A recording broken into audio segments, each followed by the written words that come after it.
അവൻ കരുണ തോന്നി കൈനീട്ടി അവനെ സ്പർശിച്ചുകൊണ്ട് പറഞ്ഞു, എനിക്ക് മനസ്സുണ്ട്, നിനക്ക് ശുദ്ധി ഉണ്ടാകട്ടെ. മർക്കോസിൻ്റെ സുവിശേഷം അധ്യായം 1 വാക്യം 41 നാം ഇത് വായിക്കുക.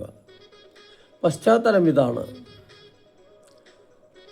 ഒരു കുഷ്ഠരോഗി യേശുവിൻ്റെ മുമ്പിൽ വന്ന് മുട്ടുകുത്തി അപേക്ഷിച്ചു, അങ്ങയ്ക്ക് മനസ്സുണ്ടെങ്കിൽ എന്നെ ശുദ്ധനാക്കാൻ കഴിയും.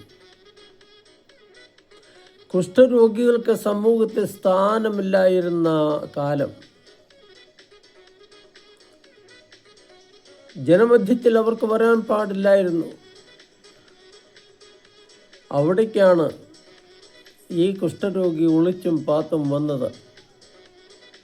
അവൻ്റെ ഉള്ളിൽ വലിയൊരു വിശ്വാസവും അതുപോലുള്ള പ്രത്യാശയും ഉണ്ടായിരുന്നു.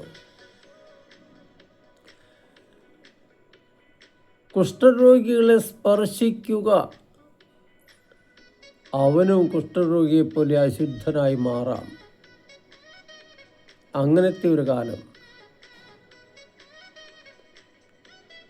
അവിടെയാണ് യേശു ആ കുഷ്ഠരോഗിയോട് പറയുന്നത്, എനിക്ക് മനസ്സുണ്ട്,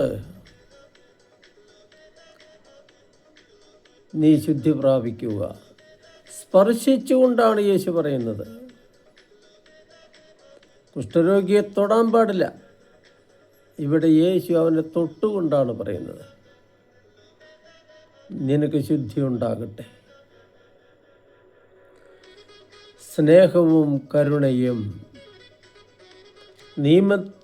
നിയമത്തിനും ആചാരങ്ങൾക്കും പതിവുകൾക്കും അതീതമാണ് എന്ന് പഠിപ്പിക്കുക കൂടിയാണ് യേശു ഇവിടെ ചെയ്യുന്നത്.